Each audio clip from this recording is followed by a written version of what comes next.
Hello, Will Brown here, continuing our discussion of no longer male and female.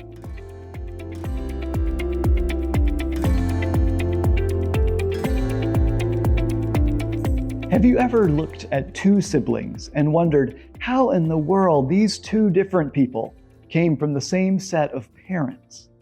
As a parent, it is fascinating and humbling to watch as a tiny baby gradually grows and develops into their own unique individual person.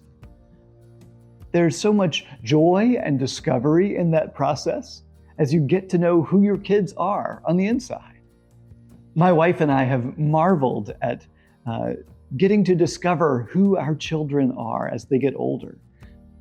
Their interests and talents, their likes and dislikes, their sense of humor, their personality. When our third kid was born, we thought, okay, we have one kid who's like this and one kid who's the exact opposite, like this. The third kid must be somewhere in the middle.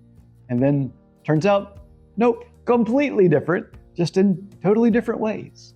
We each have our own DNA that is uniquely ours. And while nurture is important, there's also something to our nature that's just inherent to who we are. It's how God has made us. So for me, as a parent, I knew I would get to discover who these little people were becoming. But what I didn't expect was that part of that discovery would have to do with gender. As I've shared in this book, one of my kids, starting at around age 2, began telling us that they were not a boy, even though that's what we had thought since the kid was born. They were not a boy. And this baffled us at first. Where was this coming from? And in a way, that question is still just as mysterious to me. Where does an internal sense of gender come from? How do you pinpoint it? How do you know?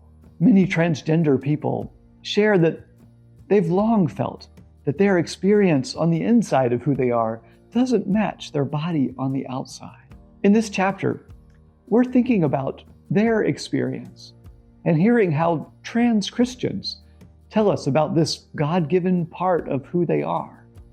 I'm curious what you make of that. But this discussion is not just about transgender people. It's about all of us. We all have some sense of our gender, even if we haven't given it much thought before. And so maybe that is a good place to start the discussion. Say, if you were to look in the mirror one morning and suddenly, somehow, your body had a different biological sex, how would that feel to you? Do you think you would just be able to go, live as a man now, or as a woman? Imagine trying to do that. If it seems like that would feel strange, would feel wrong, just wouldn't work for you somehow, that's the feeling that we're trying to pinpoint. That's that internal sense of gender that is somehow a part of who you are, regardless of your body on the outside. So I encourage you to spend some time thinking about this aspect of gender today, especially if it's not something you've thought much about before. You might wonder, when do you feel most masculine or most feminine? Does that change over time? What's it like for you being in your body? And then to think, what might it be like for someone who doesn't feel at home in their own body? How would that be? I hope this will be an insightful discussion, and I'll see you next time.